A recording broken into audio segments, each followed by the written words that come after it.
overwhelmed when confronted with an urgent task, thinking, if I only try better, work harder, and you put yourself aside time and time again because there are bigger things to think about. When I started working for the United Nations just after the war in Kosovo, it felt like walking into an open wound, and I was determined to give it all I had, knowing that the people who had suffered war were my priority, while my own well-being was not. In early 2002, when I was traveling for work from Kosovo to Kazakhstan, I felt this terrible pain and I started to bleed. I didn't think much of it. I just took painkillers and continued with work. It was only years later that I realized I'd had a miscarriage. And instead of this being a wake-up call, I had just kept plowing on, deepening my disconnection with my body and my emotions.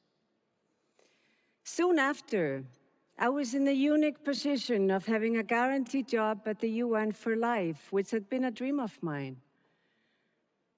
But at the UN in Geneva, the heavy bureaucracy and hierarchy felt all-consuming. My sense of purpose got weaker, and I felt increasingly out of touch with the living world. So I left my job at the UN thinking we're serving system instead of serving people and the planet. And I thought something needed to change inside me. And I also felt our systems were out of sync, and maybe this feels familiar to some of you. Those of us who work in climate and sustainability work on transforming or changing systems. But systems don't change themselves, right? It's people like you and me that together change systems. But I don't think we can help big systems change in the long run unless we connect within, and the change starts from within us. And lucky for us, there's this beautiful Icelandic concept that can help us do that. My soul searching brought me to intuition, which in Icelandic is called insight. And in the company of some amazing colleagues, I've been able to practice, research, and interview scientists, spiritual leaders, and artists from around the world. And I've discovered that we all have intuition, and it's up to us to tune into it, which can be quite a challenge in today's world. Intuition is fundamental to our intelligence, and I don't think we give it the attention that it deserves. Unconsciously, we process a massive amount of information, sensory data that our body picks up, including the brain. While this is unconscious, it still shapes our actions. Our very focused, conscious mind can grasp only a tiny fraction of all this data processing. Intuition helps us tap into this information. It helps us read the room, come up with insights, and tune into other people and the world around us. Sometimes we dismiss intuition as an irrational impulse that we shouldn't rely on, or a woo-woo concept that hasn't been backed by science. But research shows the catalyzing role intuition has for creativity, compassion, mental agility, and the human genius. We actually need good intuition to reason well. And without intuition, there wouldn't be much innovation. A research on a group of Nobel laureates showed the key role intuition played in their discoveries. And as they shifted between analysis and intuition, it led them to their big leaps. My search for answers brought me back to my roots and helped me see with fresh eyes the Icelandic word for intuition, insight.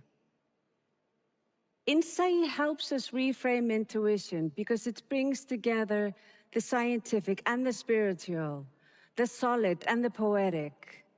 Insight means the sea within and refers to the ever-flowing unconscious mind.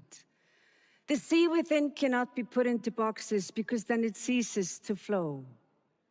Stress, work, and financial pressures can block our access to insight. And while we can't get rid of these pressures, we can learn how to clear the way to insight when we need it. Meditation and mindfulness practices can help us do that as they regulate our nervous system and we gain clarity in mind. Intuition picks up information with all our body. So next time you feel something's off, you get chills down your spine or a gut reaction, ask yourself, what is my unconscious trying to tell me? Insight also means to see within, to be self-aware. And one of the most powerful ways to see within is to pay attention to how you pay attention and document it.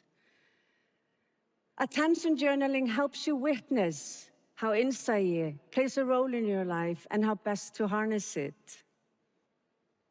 And lastly, insight means to see from the inside out and has to do with how we navigate the ocean of life from within with a strong inner compass. Aligning with insight is the work only you can do. And allowing insight to flow sometimes involves finding the balance between being and doing. And for many of us, it actually takes discipline to simply be and allow the world to come to us. One of the most powerful ways I've seen insight have an impact in the world is through the work of my dear friend, the ocean explorer, Henrik Sala. When we first met, he was introduced to me as the man who had left academia in order to spend most of his time in the ocean to help save it.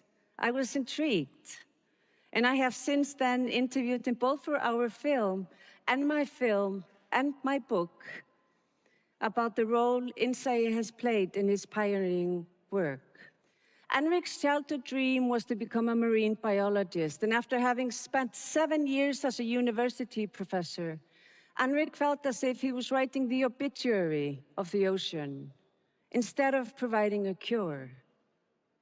So he left his job and he went on to found the National Geographic Pristine Seas project, where he is able to immerse himself in the ocean and explore its ecosystems in a team of scientists and filmmakers. Spending time in the ocean has helped Henrik enormously develop his intuition about what's wrong with the ocean and how to bring it back. Since 2008, Pristine Seas has been able to establish 27 of the largest marine protected areas in the world, covering an area more than twice the size of India. Henrik's story supports research that shows that intuition gets deeper and better with experience, knowledge, and expertise. Also, how we immerse ourselves in the world, consciously or unconsciously, shapes how we show up and how we navigate it. The world we live in is very much like the ocean. It's constantly changing, and we need to decide which direction to go. We're now midway into the decisive decade for climate change. We're taking stock, renewing our understanding and agency. As we wayfind and change systems, we also need to renew our focus and vision. And I think insight can help us in 3 ways. First, like Henrik's story shows, it helps us see the big picture and how everything is interconnected. And secondly, insight grounds us in the present, enables us to be more in charge of our own attention and therefore better prepared for the unexpected. And lastly, as we immerse ourselves in a given task and we connect dots beyond man-made silos, our creativity, focus, and performance improve. As we navigate towards new horizons, we need our vivid imaginations to set sails towards the possible, grounded in insight's innate understanding of planetary and human interconnectedness. Imagination can guide us towards the futures that